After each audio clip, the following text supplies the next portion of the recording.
30 जुलाई से जैसा कि सावन का पावन महीना प्रारंभ हो रहा है, यस।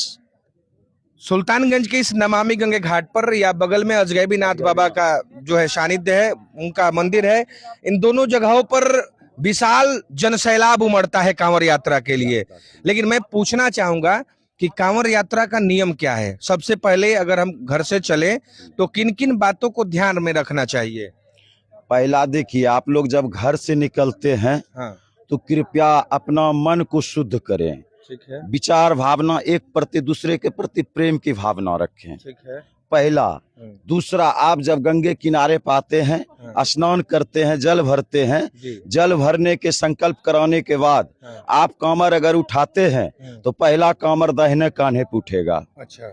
दूसरा, जो आप जो कामर को घुमाने का अगर चाह रहे हैं तो आप ऐसे करके घुमा सकते हैं, ऐसे नहीं ले सकते हैं, नहीं आप आगे मतलब से ले सर सकते के ऊपर से ऐसे नहीं करना है, गर्दन से भी ऐसे पीछे से आगे कर सकते हैं आप। अच्छा, क्या बात ठीक है? ना? हाँ। ये कामर का नियम हुआ। हाँ, अब आप लोग जैसे कामर लेकर के चल रहे हैं, चाहे कामर पिट्ठू जल जैसे भी जाएंगे, जल ही जाएगा, तो वो जल जैसे उठेगा तो आपको जो भी आदि खाते, खैनी बीड़ी सिगरेट पान बीड़ी या ऐसे भी थूक ताक करते हैं, वो सारा चीज प्रतिक्रिया बंद हो जाएगा। मतलब कांवर लेने के बाद खैनी तंबाकू गुटखा ये सब चीज नहीं खाना बंद हो जाएगा। क्या कि थूक का छींटा पड़ेगा तो जल अशुद्ध हो जाएगा। अच्छा। थूकना नहीं है। ठीक है। पहले दूसरा ये हो गया।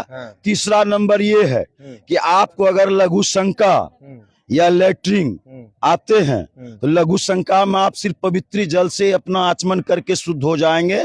अगर आप लेटरिन जाते हैं तो स्नान करके पुनः पवित्र जल से हाथ में ले करके पवित्र वाह करके उसको छीट करके उसके बाद आप पुनः शुद्ध हो जाएंगे तो ही कामर में आप स्पष्ट कर सकते हैं। अच्छा। आप कामर को ऐसे नहीं छू सकते हैं। यानी कि वॉशरूम करते हैं तो आप पवित्र से जो है जल निकाल के छिड़क सकते हैं, शुद्ध स्नान करना है। अच्छा। पहले स्नान करके तब गंगा जल से लेके शुद्ध हो करके तब कामर में सटना है। अच्छा।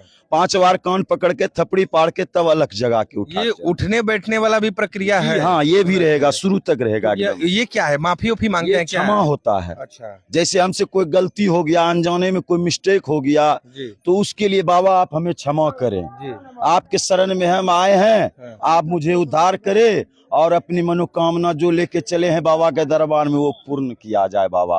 अच्छा, ये नियम है। और दूसरा चौथा नियम ये है कि अगर आप चल रहे हैं तो कामर से आप जल से आगे नहीं बढ़ें। अच्छा। जो आपकी रेखा लक्ष्मण रेखा बनाओ, ये कामर आप रखे हैं, इस कामर के अंदर ही आप लोग रहें, कामर से बाहर नहीं जाएं। अच्छा, ठीक ना? तीसरा चौथा ये सबसे अहम चीज आप बता रहे हैं कि जैसे मैं अपने कामर को यहाँ विश्राम दे दिया तो इससे आगे हम नहीं जाएं, पीछे जो करना है करना है, जो भी कर सकते हैं, आगे नहीं जा सकते, जल ही जाएगा, जल ही जाएगा, आप आगे नहीं जा सकते हैं।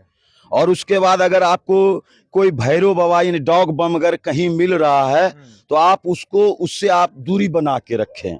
जब तक आप बाबा को जल नहीं चढ़ा सकते हैं तब तक आप भैरव बाबा का जल अर्पण नहीं कर सकते हैं। इसलिए पहले बाबा का जल जाएगा तब भैरव बाबा का जल जाएगा। इसलिए डॉग बम से बचते रहना है। अपना खाने पीने के प्रतिक्रिया में एकदम शुद्ध शाकाहारी में एकदम चलते रहना है। लहसुन प्याज कुछ भी नहीं खाना है। कभी भी कोई मन में गलत भावना नहीं लाना है और बाबा के प्रति हरदम आस्था विश्वास को बनाए रखना।